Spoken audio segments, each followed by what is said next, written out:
New York and governors in California and other sanctuary states that are refusing to allow their law enforcement to join into the 287G program, where we simply go after the worst of the worst. And we say to local law enforcement and the state enforcement that if you will help us, you don't have to enforce, just if you run across these individuals, keep them. We'll pay you for your time. We'll even give you some of the equipment, and we'll pay for some of the equipment. Just hold them, and we'll come pick them up. And we have sanctuary states now that are popping up, and like New Jersey, that are saying, no, it's against the law for any state agency or any local agency to join in the 287G program to enforce our nation's laws. I don't even know how that's possible, to be honest with you. Why wouldn't you want to take the worst of the worst off your streets? Why would we allow it? Let me just give you one statistic. 50% of all the murders that's happened in Fairfax County are by illegals. 41 individuals in Tennessee have been killed this year by illegals, well, in the last 12 months. Why?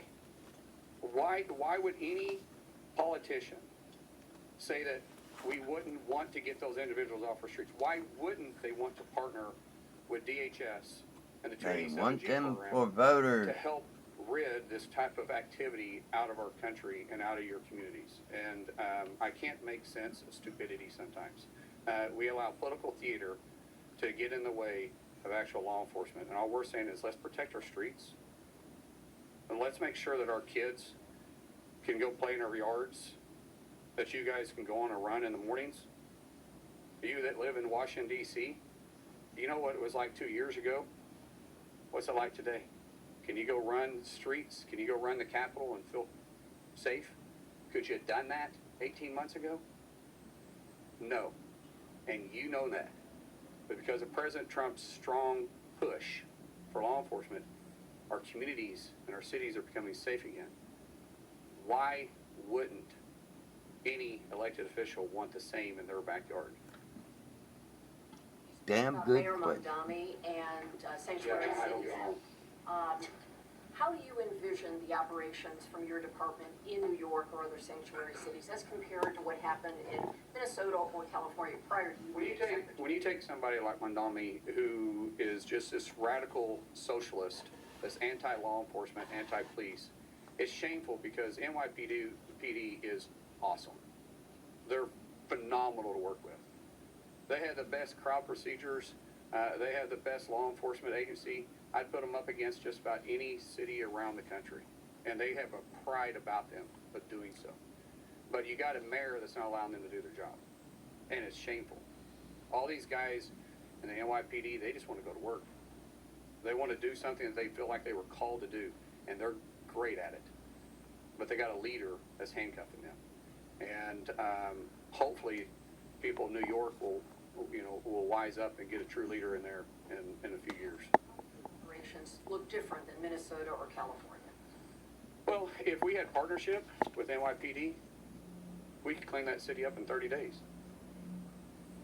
I mean that sincerely. We could clean that up with President Trump's leadership and us flexing with the ability we have. We've seen it happen in Memphis. We've seen it happen in New Orleans. We've seen it happen right here in Washington, D.C. We know how to do it. We just got to have, politics set aside and let law and order be the mainstream of why we decide we're going to do what we're going to do.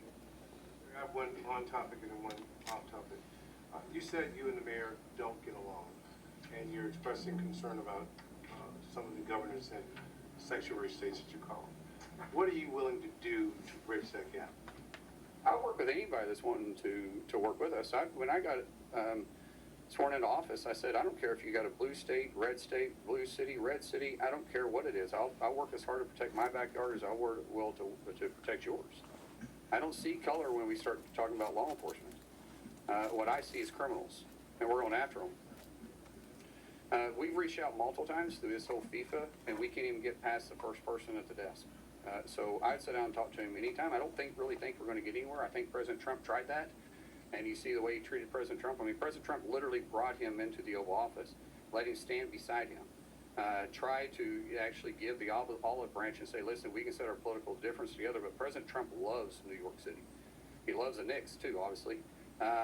And the fact that the way the mayor treated him once he left the Oval Office will tell you what type of man he is.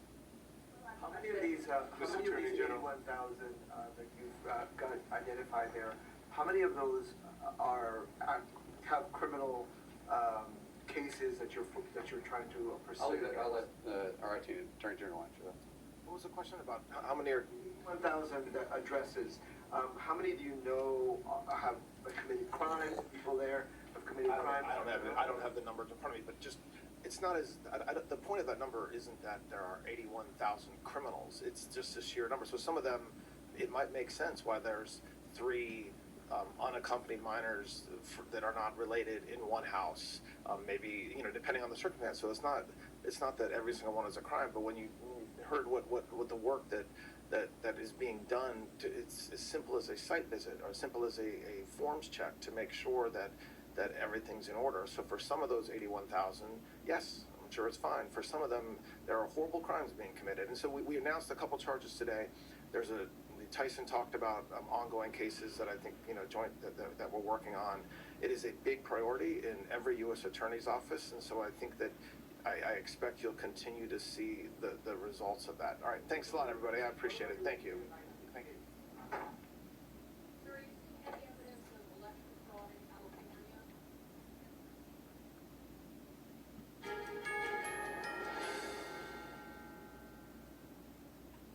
Discover the ancient secret to vitality and longevity with Puretane Black Ginseng, crafted from premium 6-year-old Korean ginseng. Each root is carefully nurtured for over 2,260 days, undergoing a traditional 9-round handcrafted process of steaming and drying to unlock full potency and absorption.